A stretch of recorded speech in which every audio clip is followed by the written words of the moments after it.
is ANN News Brief. Good morning, I'm Lucy Adeyemi. The World Bank says it has approved $80 million in grants to Somalia to fund public finance reforms, marking the first disbursement to the government in 30 years. World Bank has suspended ties with the country when war broke out in 1991. It resumed support in 2003, but only focused on HIV/AIDS and livestock programs with other organizations, not approving any direct lending to the government to date. Now, the bank says its board had approved financing of $60 million for the recurrent cost reform financing project and $20 million for the domestic revenue and public financing management capacity strengthening project. The bank said it would also work with the government in Mogadishu to improve services like education and healthcare, access to clean water, energy and finance for its citizens under a program called Country Partnership Framework. There is a new law in Benin Republic which requires anyone wanting to stand in presidential elections to pay the equivalent of around $450,000. Former president of the country, Nicéphore Soglo, had strongly criticized the recently approved law, describing it as brutal and clumsy. He said President Patrice Talon's government was excluding anyone who was young, poor, or disadvantaged. If Benin's constitutional court confirms the law, parties will now need to pay a similar fee to take part in parliamentary elections. The country goes to poll in 2020. Stay with us. We'll be back after this short break.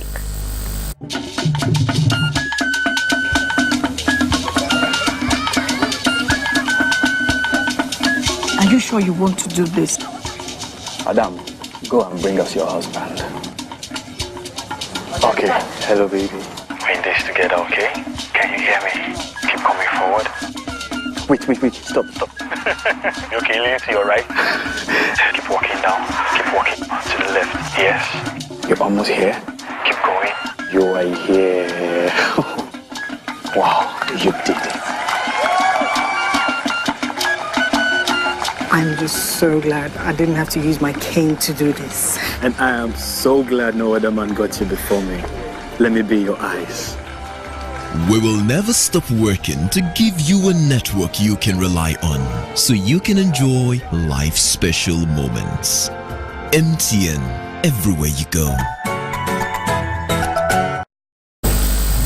An independent study on South Sudan's civil war figure has estimated 190,000 persons have been killed and at least 383,000 dead toll, when factors such as population displacement, disruption to health facilities, and lack of food are included. The study by researchers at London School of Hygiene and Tropical Medicine, released on Tuesday, suggests the number could be higher.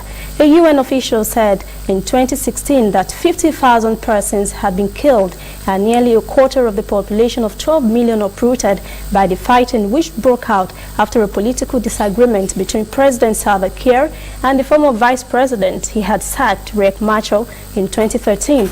Researchers look at how war has impacted overall health rates by increasing factors such as hunger and infant mortality. President Kiir has now signed a peace agreement with Machar and other rebel factions in the Ethiopian capital this month. That's ANN News Brief. Thanks for watching. For details on these and other stories, visit our website, annafrica.net. Also join the conversation on Facebook, facebook.com/ANNAfricaTV, Instagram and Twitter at ANN Africa TV. I am Lucy Adeyemi. Good morning.